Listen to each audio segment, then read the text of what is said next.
ど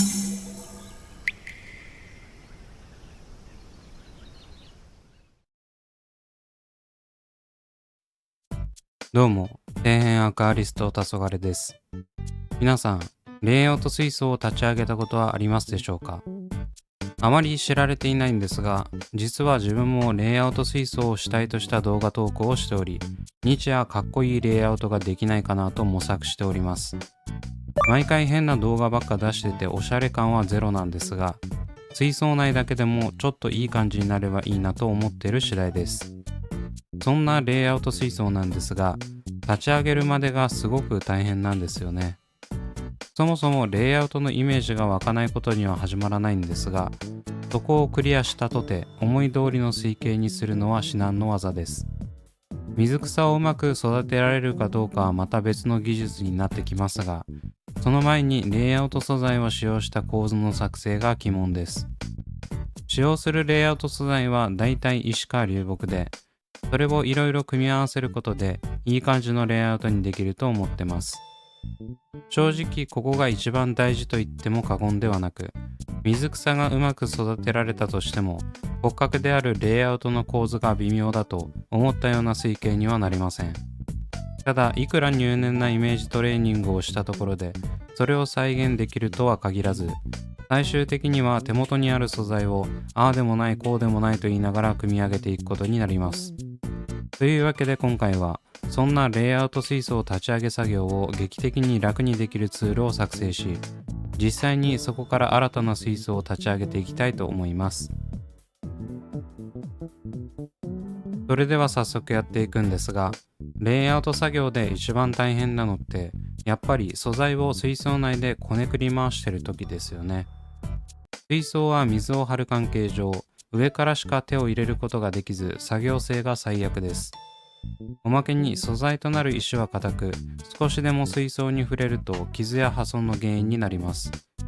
流木はぶつけてもそこまで大したことにはなりませんが、硬い枝状流木とかだとワンチャン水槽に傷が入ります。大体はガラスの硬さに負けて流木が折れるんですけどね。それも普通に嫌。個人的にはレイアウト素材はガチガチに固定したいタイプなんで、愛用している紙旗の接着剤で素材同士の接点という接点をくっつけまくってます。この作業も地味に大変で、補助剤をピンセットで入れ込みながら接着剤を流し込むのは割とコツがいるんです。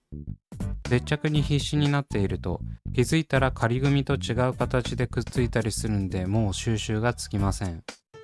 おまけに接着剤が水槽に垂れると消えない跡がついてしまうので、それも神経を使います。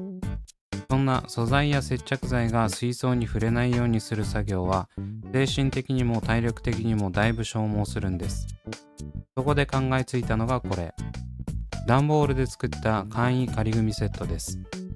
これはいつも山積みになっていることでおなじみの段ボールをお目当ての水槽サイズにカットして作成したものです。現在映像に映っているものは30センチキューブ水槽用ですね。こうすることで水槽に傷が入ることも気にしなくていいですし、何より前面部分に何もないので作業性が段違いにアップします。こんな素晴らしいものをタダで作ってしまうなんて自分が恐ろしいです。皆さんもぜひ作ってみてはいかがでしょうか。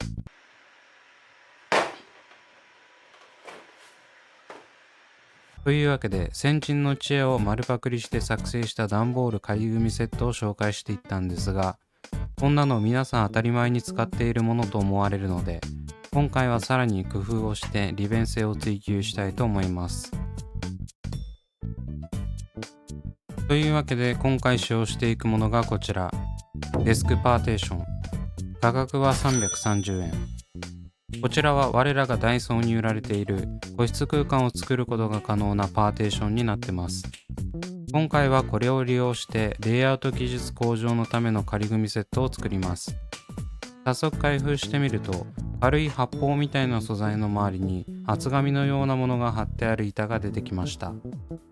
これ見るとチータラを思い出すのは僕だけでしょうか。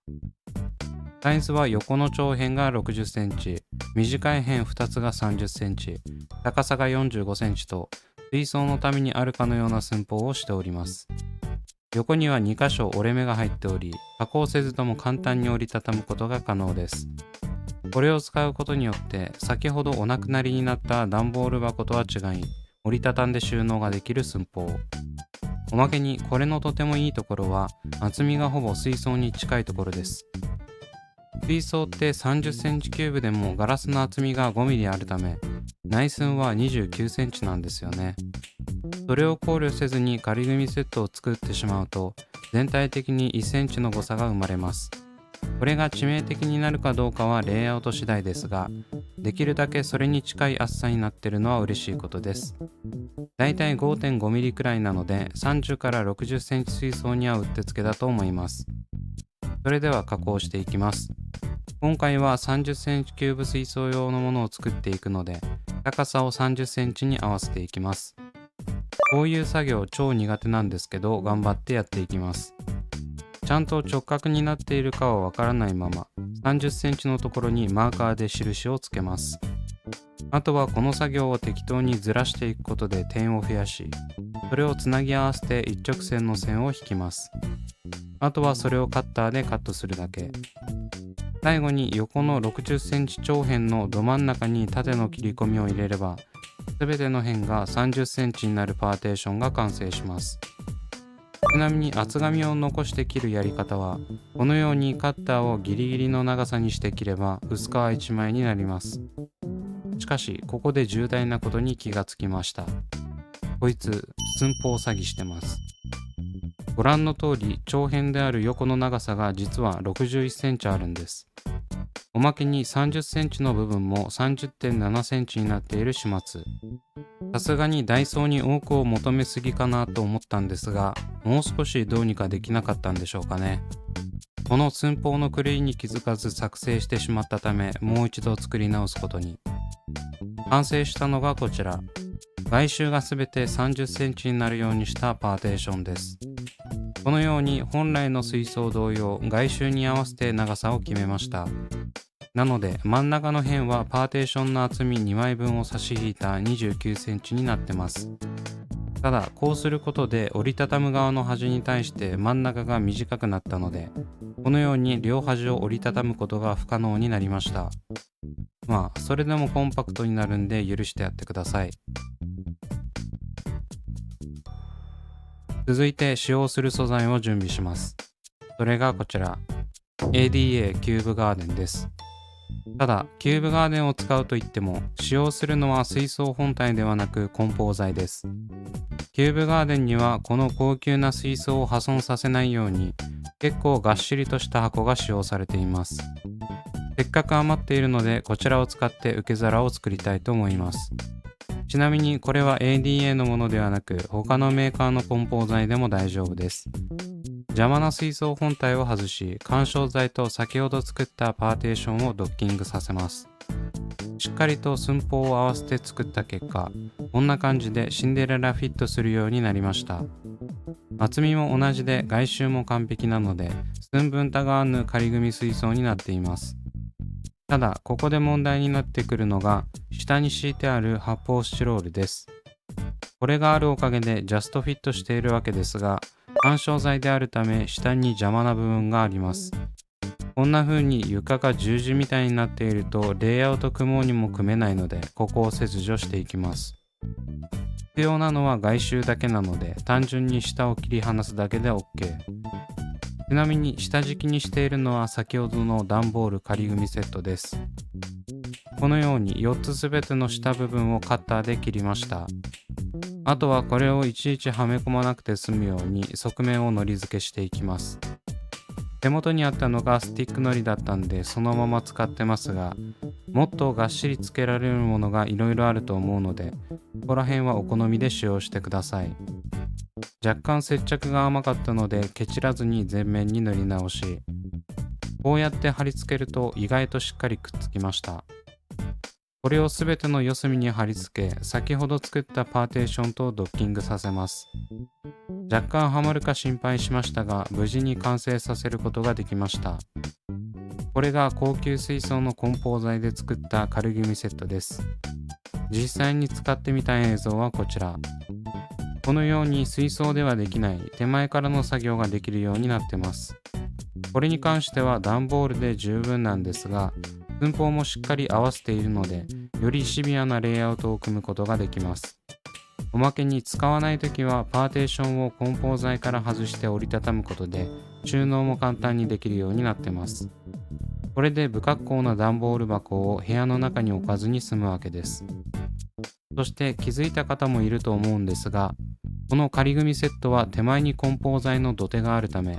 ソイルを入れての仮組みも可能になってます。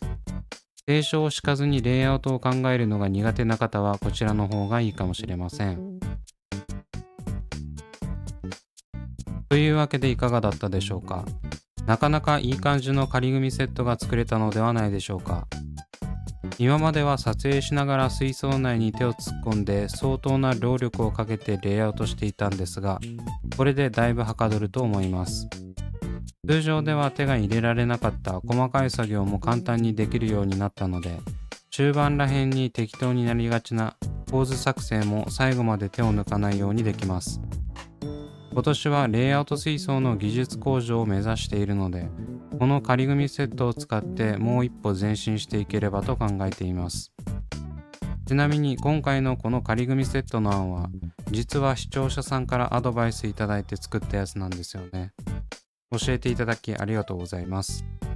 次回はこれを使って実際にレイアウトしていくのでお楽しみに。新たな可能性が開けた2023年レイアウト水槽立ち上げ動画ご期待ください。というわけで今回はここまで。Twitter と Instagram もやっておりますのでそちらを見ていただけると嬉しいです。それではご視聴ありがとうございました。